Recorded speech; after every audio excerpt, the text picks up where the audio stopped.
Oscar Trimboli, welcome to Partnering Leadership. I am thrilled to have you in this conversation with me. G'day, Mahan. Absolutely delighted to be listening to your questions. I am delighted and looking forward to learn from you, Oscar, on listening, which is so important to so many parts of our lives, including for leadership. Before we get to that, though, would love to know whereabouts you grew up and how your upbringing impacted the kind of person you've become, Oscar. To understand me, you need to understand the part of Sydney I grew up in, the son of two first generation migrants from post war Italy. And I grew up in a community where the school I attended had 23 different nationalities. Now, my father and mother are a bit of a Romeo and Juliet story. They were from completely different parts of Italy. And as a result, we weren't connected with our families. Both families weren't too happy with the fact that they got married. As a result, despite the fact I'm from Italian origins, I can only speak English. And at my school with 23 nationalities, there was a wonderful Italian card game that unified the Brazilians, the Uruguayans, the Argentinians, the Estonians, the Latvians, the Cypriots, and the Turks as well, which is a feat in itself. And this game is played in teams of two, so you're paired diagonally across each other. And occasionally somebody would be short of a player, so they'd get the local me to play their position. Now, what you need to understand, the Brazilians are speaking Portuguese, the Argentinians are speaking Spanish, the Poles are speaking Polish to each other. And so they're really confident that I can't understand them. And more importantly, the Vietnamese person or the Cambodian, that's typically who I got paired with, couldn't understand them either. So they had a level of confidence that may have been misplaced because in their confidence, they gave away so much information in their face, in their hands, in their voice tonality, despite the fact I couldn't speak their language. And I'd consistently beat them and they'd get really frustrated. And what I realized later on, I was learning to listen and listen for body language. The other thing it's important to know, I was basically a werewolf as a teenager, meaning my jaw was protruded, front jaw from my face, about half my fist. As a result, I had to have orthodontics and a lot longer than most people would. So typically 1 to 2 years for orthodontic work, and mine was typically 4 to 5. And when you have a malformed jaw, the last thing you want is people to be paying any attention to you. So I got very good at asking questions, making everybody else the center of attention. And wow, I heard a lot more than most people did through that. So that was the little spark that was an ember all the way through my corporate career that I only know now, Maha, about how I discovered listening was a little superpower of mine. What a beautiful origin story and journey, Oscar. Whether it is being paired with the Cambodian person where people felt you wouldn't understand their language, but you were forced, therefore, to pay more attention, listen carefully with your soul, or even something that I'm sure at that point in time, as a young person growing up, not wanting to speak could have been from embarrassment, but that is something you became stronger through by listening and genuinely paying attention to other people, while many of them might have been just speaking and not paying attention to each other. Yeah, and if you have the opportunity to go back and listen to Warren Berger's episode about beautiful questions, I so enjoyed the way he thinks about questions. I think sometimes you can ask the wrong questions, you can ask inappropriate questions, and you can also ask questions that signal you haven't really been listening. So questioning of itself when it comes to listening is a compliment. It's the salt, it's the pepper, it's the seasoning. It's not the meal itself. When we have curry, it's about the rice. When we have a steak meal, it's not about the pepper sauce, although it does make it taste a little different. So I think when it comes to questions, as Warren points out, it's a curiosity to discover more. And when it comes to listening, our curiosity is probably in a different place to where Warren's curiosity is and most people's. Your curiosity needs to help the speaker discover what they think and what they mean, rather than for you just to understand what they say the very first time. And when most people change their listening orientation ever so slightly, we play a fun game. I always ask people, what color is your listening battery? Is it green and fully charged? Is it yellow? Is it orange? Is it red? Or is it about to hit black and you need to recharge? Most people aren't conscious what color their listening battery is. So when it comes to our listening, if we move our orientation to a third place, the conversation, listening becomes light and easy, not difficult and draining your batteries. Oscar, help me understand this point that you make, that asking the questions and listening is not as much about us understanding what the person is saying, but helping them clarify in their mind. Listening at work, that's where our research has been done with 24,000 workplace listeners. It's not therapy. A lot of people confuse listening with an image they see in a movie of a psychotherapist or a psychologist or some kind of therapeutic profession where the person's lying down and somebody's got a notepad and stroking their chin and it's an hour-long consultation. That's not what listening at work is. Listening is about three numbers, and these three numbers are designed to progress the outcome, not just to understand what the speaker says. So there are three positions in listening: the speaker, who's got the hardest job, the listener, and the purpose of the conversation. These three are in a dance together, and most people think it's just you and the other person. Now, when you know these three numbers, listening becomes really simple. So let me unpack 125, 400, 900. These three numbers will explain why most of us are only listening to 14% of what people say. We're not listening to the 86% that they haven't said. So a speaker can speak at 125 words per minute on average. So you'll get some people who talk a little bit faster. And if you're a cattle yard auctioneer or a real estate auctioneer, you can talk at about 200 words per minute and you completely understand everything. You might be listening to this podcast at 1.5 times speed. On YouTube, you can go up to 2 times speed and you can still have complete comprehension. So 125 is the speaker's speaking speed. Now, let's jump into their mind. They are thinking on average at 900 words per minute. In complex, competitive, creative, or collaborative environments, they may be thinking at up to 1,600 words per minute. But let's just pick the average. So the average is 900 words a minute in their mind, 125 that can come out of their mouth. That means the first thing they say is 14% of what they think and what they mean. Mahan, I'm not a gambling man. I sense you're probably not either, but if you go to Las Vegas, they tell me you can get better odds than 14%. And the reason why listening is sometimes creating confusion and conflict or chaos in the workplace is because people are too fixated on listening to what's said rather than noticing what's not said. What's not said is 86% of what's in their mind. So that's the speaker's challenge. As I reminded you, it's a simultaneous equation, you, the speaker, and the outcome. Now, from a listener's point of view, let's unpack the numbers for the listeners. While I'm speaking at 125 words per minute, you can listen at up to 400 words per minute. And while you are waiting for me to hurry up, your mind is anticipating, is solving, is drifting, is doing many things while those 300 words I haven't said aren't being expressed.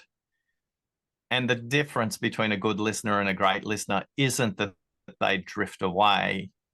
It isn't that they never get distracted. It's just they notice they're distracted quicker. So these three numbers, whether I'm talking to bank tellers, police officers, prison guards, school principals, pharmaceutical engineers, or financial services planners, when they hear these three numbers, you can see this big light go on over their head and go, it's hard for me to listen, but it's even harder for the speaker to get out what they mean. And when they can say what they mean, the conversation's actually shorter, the relationships are stronger, and the outcomes are more impactful. I'm curious, Mahan, as you listen to 125 words per minute and then 900 words per minute thinking speed, how do you reflect on that?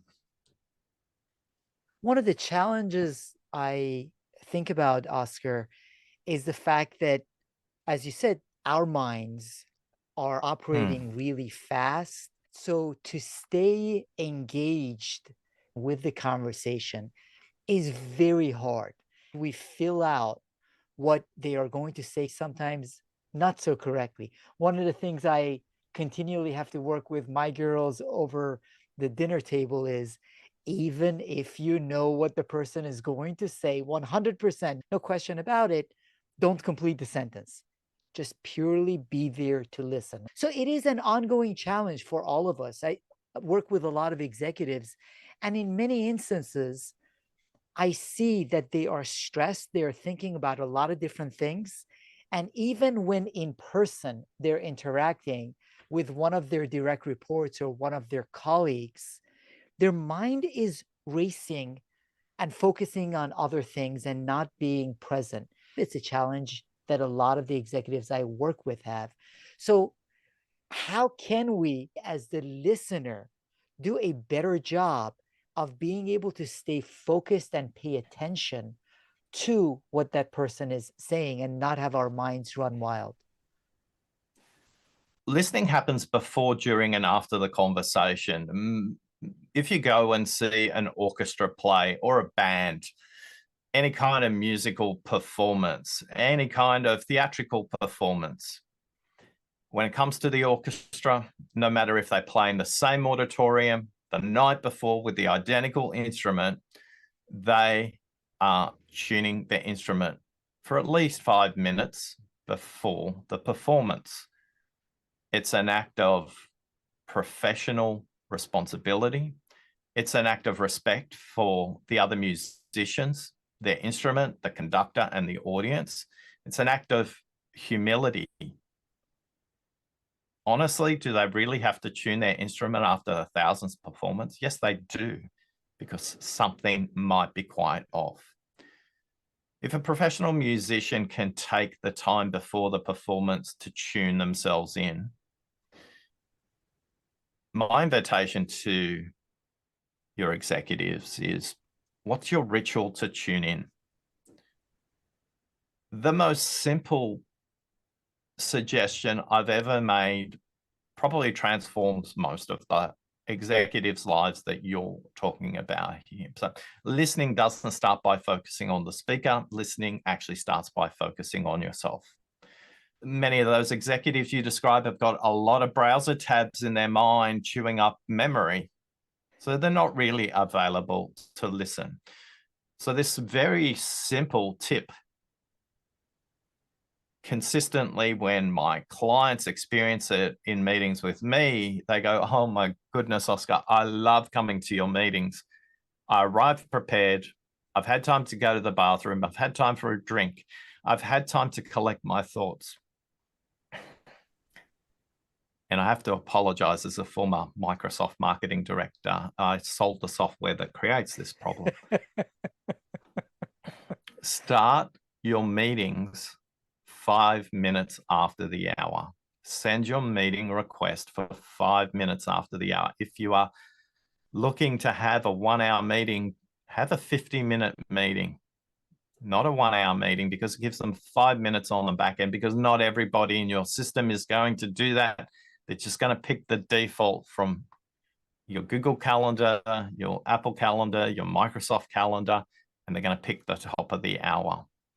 This simple hack, and by the way, you can change your personal default. It doesn't matter what your organizational default is. Start your meeting at 5 after the hour, because if you start your meeting at the top of the hour, this is what happens. Oh, gee, I'm really sorry I'm late. I just finished the back-to-back meeting, but I'm completely here now.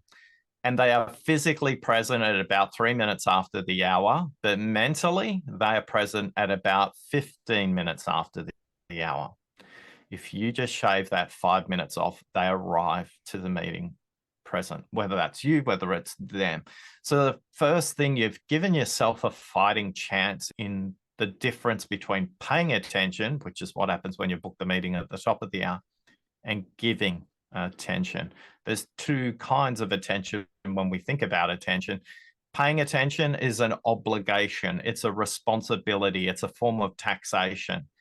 Giving attention is a form of curiosity, it's a form of generosity. It comes from a very different place when it comes to our listening.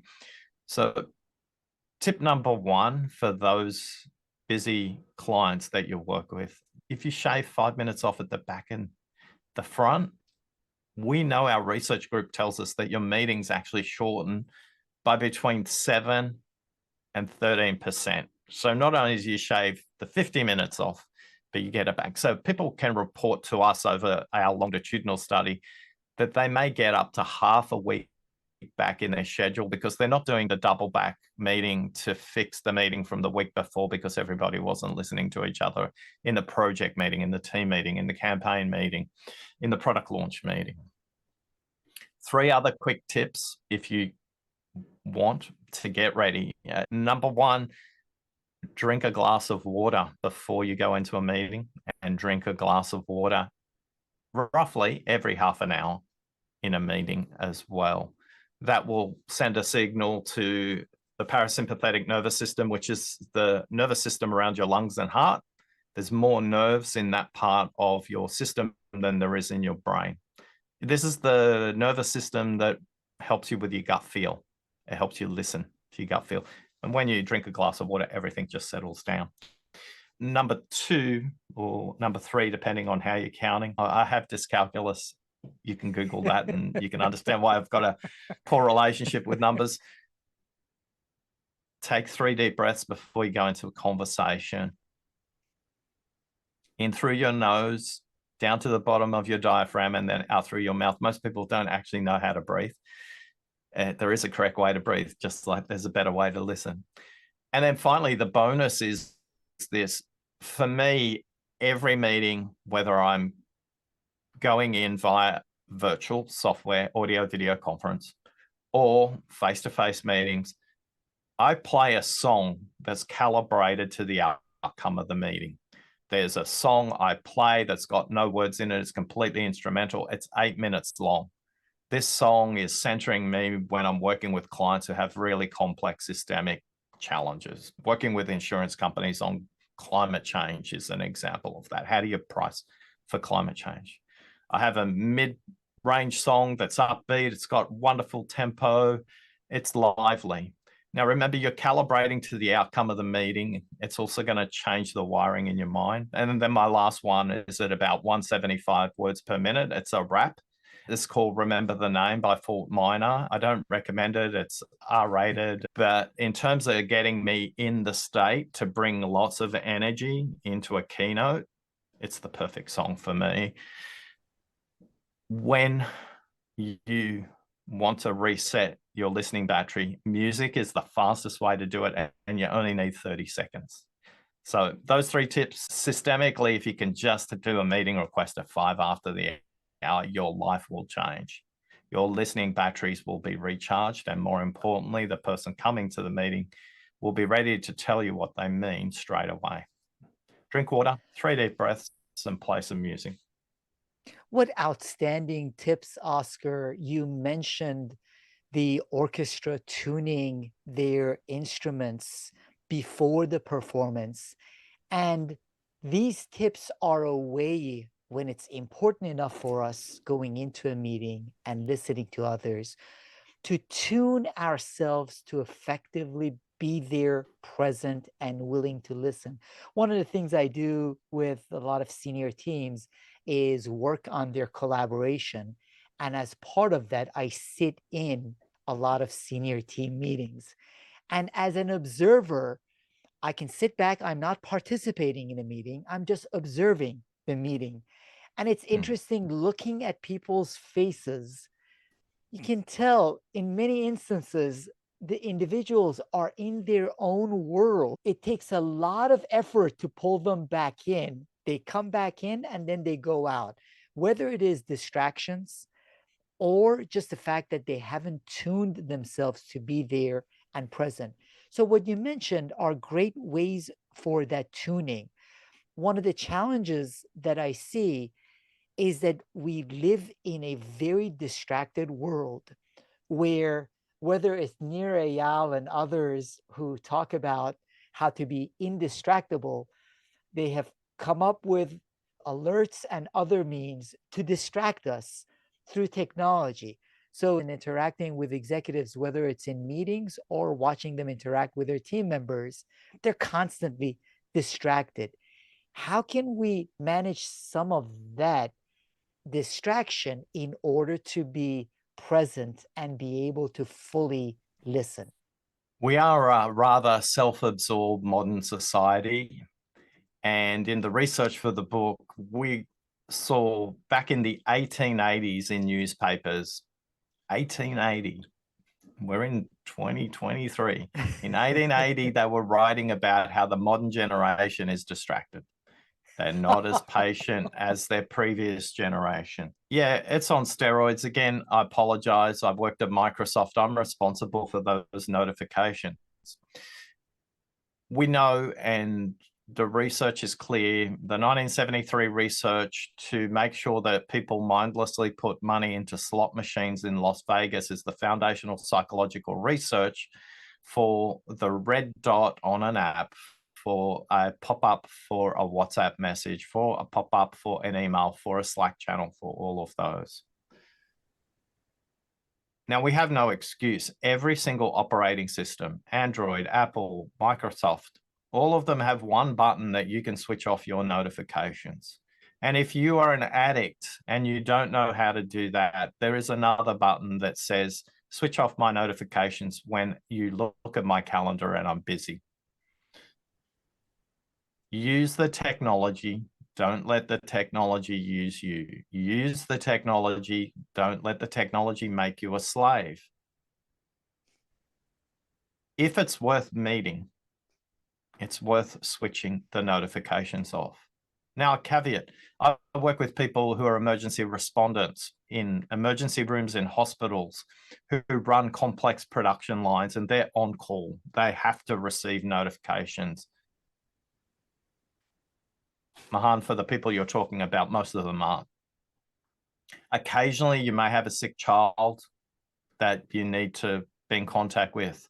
And my dad requires specific care. And there are days that I will announce to people at the beginning of a conversation, my phone will be on silent. And if it rings, I will leave the room. The reason for that is I have to engage with my father's carer. And people go, oh, wow, that's good to know. But more importantly, they know I'm present in the room. Just use that simple hack to switch the notifications off. I'm going back now to 2009, and Peter was a intergalactic vice president of Microsoft, and he was traveling from Seattle to Sydney, which effectively is 24 hours. And he came straight into a meeting that I was hosting in a hotel room with 20 executives who were all competitors effectively. And he was kicking off the meeting. I made all the introductions. And he just was about to commence. And then he stopped. He got up, he walked away, went to his bag, and he left his cell phone in the bag and switched it off. And he said, look, I've just traveled 24 hours. And the most important thing I can do right now is to be completely available to hear what you've got to say. Now, it won't be a surprise to anybody that in the next 1 minute, 19 executives all ruffled into their pockets or their bags and switched off their cell phones. Why do I know it was 19? Because one didn't switch it off and it rang during the meeting. And I'm not going to name them, but they felt pretty sheepish. The role modeling by Peter to announce, I'm going to switch my phone off. I want to give you my complete attention because I've traveled this far. Also set up an environment where people copied and did the same. Now, some people I work with do versions of this. They have a box that everybody puts their cell phone in. And I go, look, you're all adults. If I run a meeting, I don't set up those kind of rules. But they also know that there's no cell phone anywhere near me and they have my complete attention. As a leader, it's not about the distraction. That's the symptom. The question you want to pose to yourself is this: as a leader, what am I amplifying by my role modeling if I am doing that? What you're signaling to your team, to your organization, quite possibly to your customers, more likely your suppliers. I'm more important than you are. Whatever I'm dealing with is more important than you right now. And as a result, you won't see nonverbal signals. You won't hear what's unsaid. You'll have a transactional conversation about a symptom, and you'll be back in that meeting next week fixing what you didn't listen to. Now, for those of you who are listening and can't see the beautiful smile from Mahan, he's just nodding violently. I'm fascinated what that is all about. Oscar, I couldn't have agreed with you more. One of the things I'm smiling about is the fact that I can see the listeners nodding as whenever I mention anything like this, all the executives nod, thinking, yes, people should do more of this, but I am really good at it. So one of the challenges, and I know you talk about this as well, is the fact that we tend to agree with what you just said, the importance of listening, how it shows people that we value them, how that role modeling is important, but we tend to also think we're pretty good at it ourselves. Oh, yeah, we certainly do. Back to the software we were talking about. In our research group, the biggest culprit no longer is notifications on cell phones and laptops and iPads. It's this nasty little thing called the connected watch. Everybody thinks they're subtly looking at their connected watch and nobody's noticing. Here's a little tip, everybody. We know what you're doing, and it's not checking the time. You're not the first and only person to have an Apple Watch. Back to your question, I think this was summarized best for me with a review of the book, How to Listen, that said, and this was the title of the review: just like comedy and sex, we think we're better at listening than we actually are. And the review goes on to say that the value of comedy is in the audience. Comedy's a contact sport. You can't do comedy alone. It just doesn't have the same impact. Now, look, this is a G-rated podcast, so I'm not going to go into their expansion about sex and contact sport and all of that in the review. Suffice to say, in our research, we asked a question on a scale of 5 where we asked people, compared to everyone in your workplace, how would you rate your listening? Below average, average, above average. We also asked people from the speaker's perspective to rate the listener. Same 5-point scale. When people self-assess themselves as listeners, and when they assess listeners from a speaker's perspective, the research showed that the speaker feels that the listener is listening above average and well above average in 12% of their interaction. The listeners feel, on a self-assessment scale, they're listening well in about 78% of cases.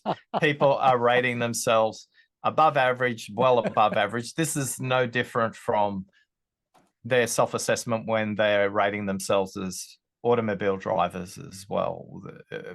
People asked to self-assess their IQs, people will typically do that as well. So one of the challenges, Mahan, when it comes to listening is our self-assessment bias. We have no framework to assess ourselves against.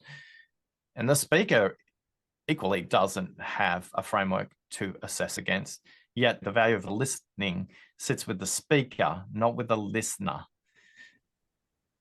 So when it comes to your listening, here's a very simple question you can ask at the beginning of any team meeting, at the beginning of any conversation. What would make this a great conversation? Not what would make this a great conversation for you. Remember, there's the speaker, there's the listener, and there's the outcome. This question is designed to keep us on track throughout the conversation, both parties to the outcome. It's not the agenda of the meeting.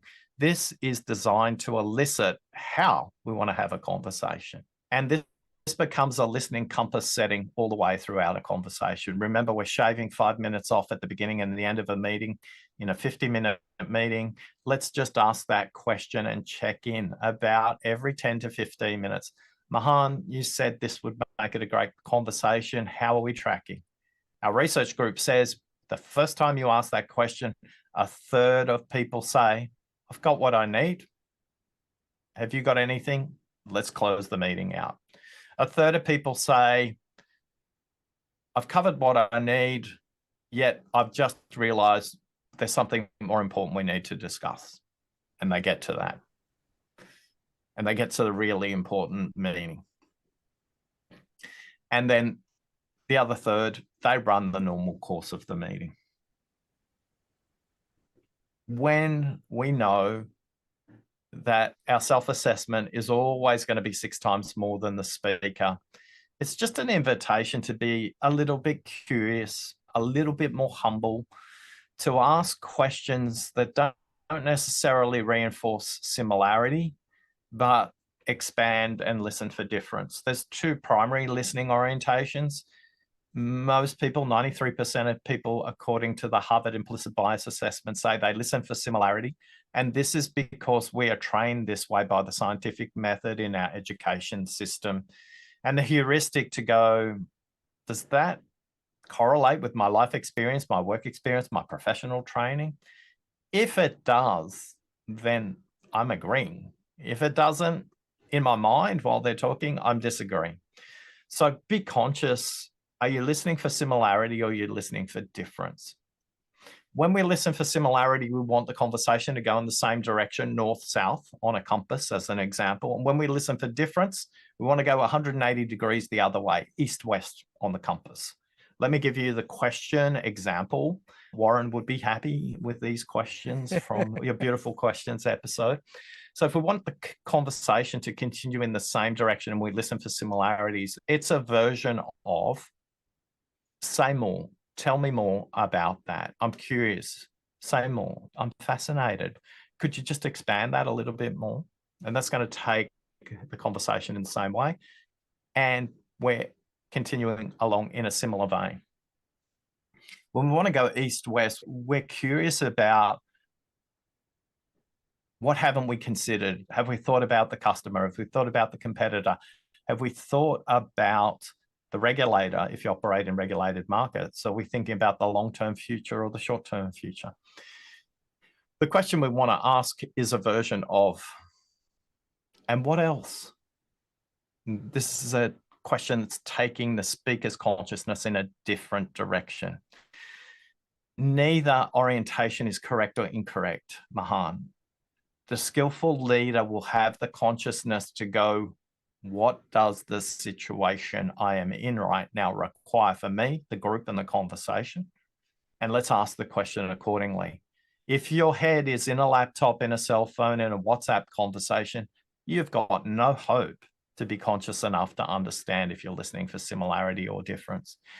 What's the cost of listening similarity? Group think, products that are late, products that don't meet the requirements, worse still, products that meet the requirements of the market for 2 years ago when you started building the product, rather than today when people are using the product.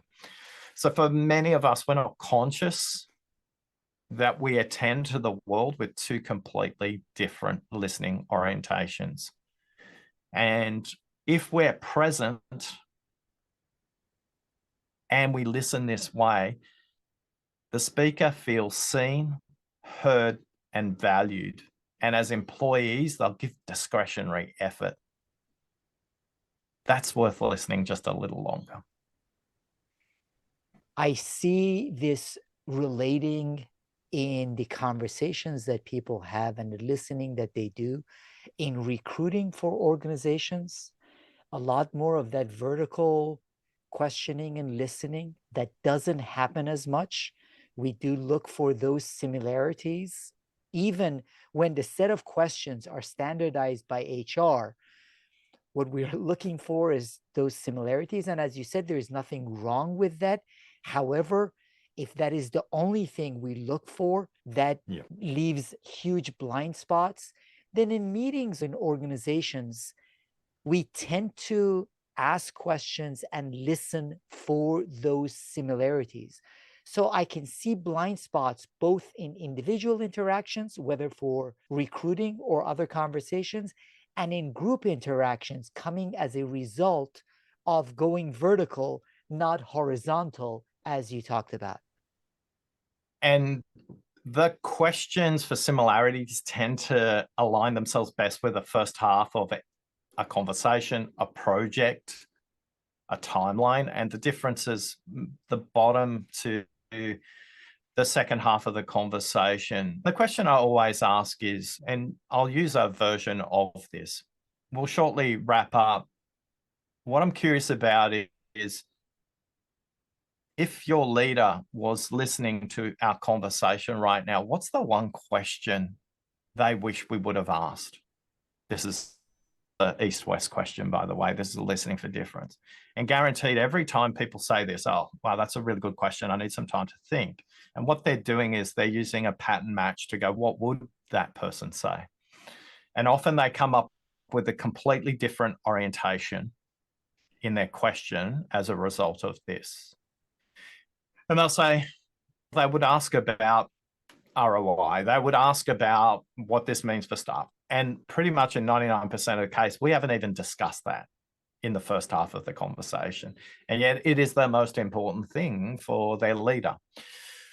We ask a version of this in a workshop that we do. And by the morning tea break, starting at 9, finishing at 10:30, by about 10 o'clock, the group's got into a groove and they're gelling together. And I ask a version of this question.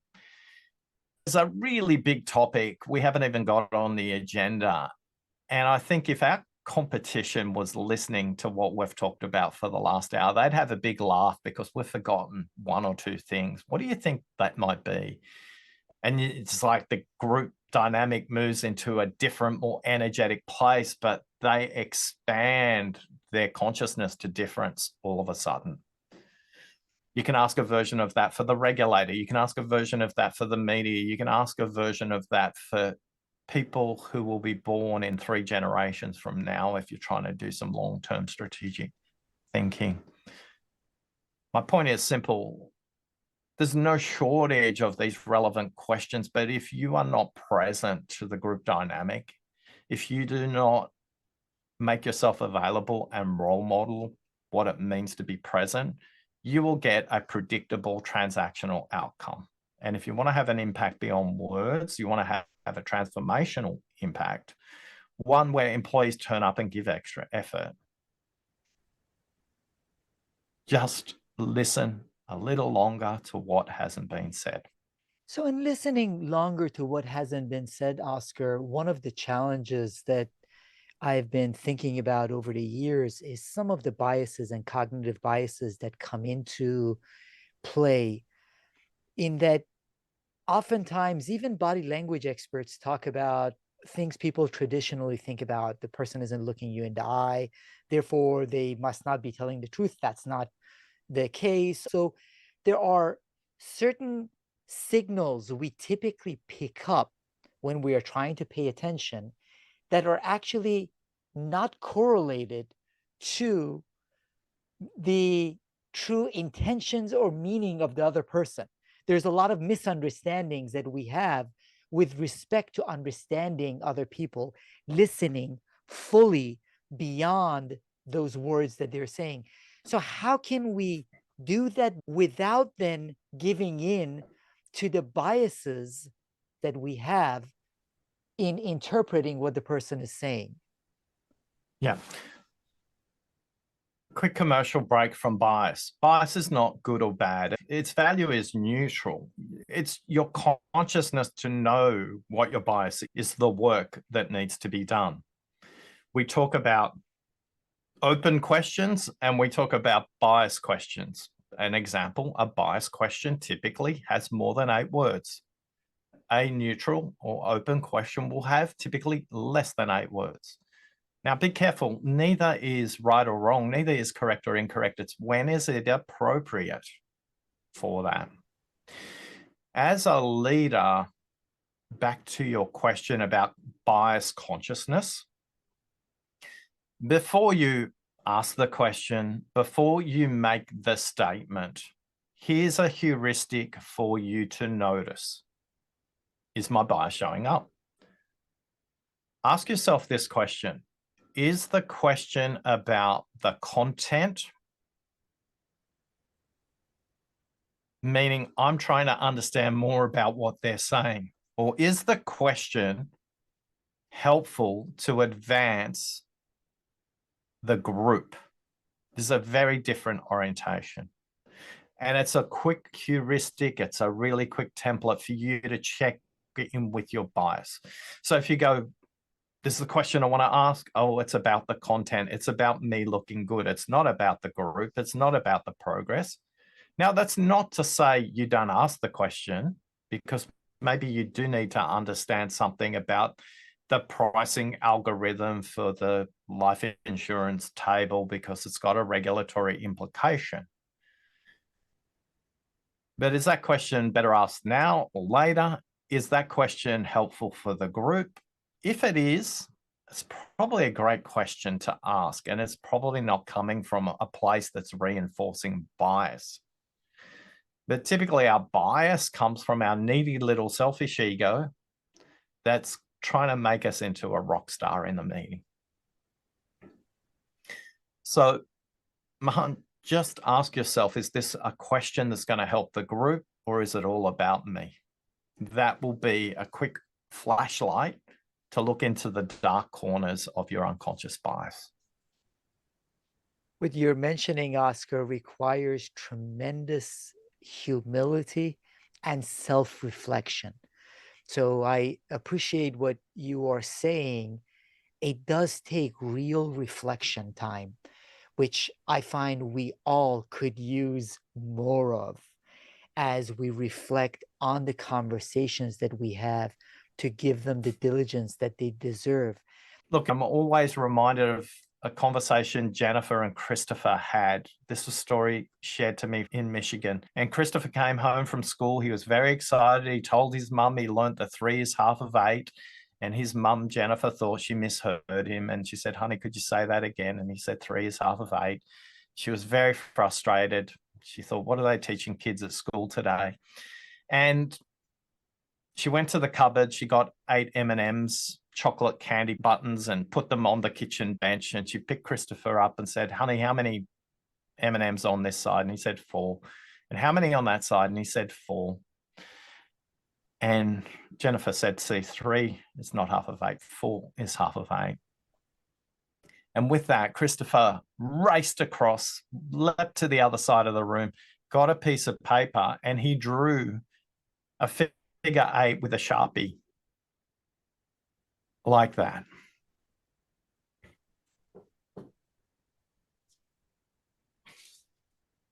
Like that.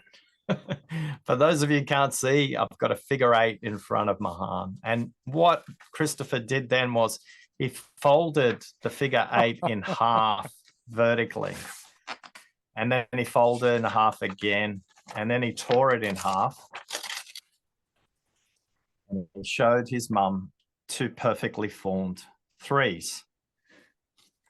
And in that moment, Jennifer realized that Christopher, he processes the world completely differently to everybody else. Now, if Christopher would have folded the piece of paper in half horizontally, 0 would have been half of 8. So 0 is half of 8, 3 is half of 8, and 4 is half of 8. And most of us in those really strong relationships, Mahan, we go into conversations and people say 3 is half of 8. And they're thinking geometrically, and you're thinking mathematically, and you're going, they're wrong. It's not 3, it's 4, it's 4. And everybody has a 3 is half of 8 moment. And we have them more commonly in relationships that are the longest. And when I asked Christopher, what advice would he give people to overcome their 3 is half of 8 moment? He said, if people were to invest just a little bit more time in communicating about how to communicate. Christopher was a camp counselor at a summer camp, and he wasn't getting on with the head of the camp.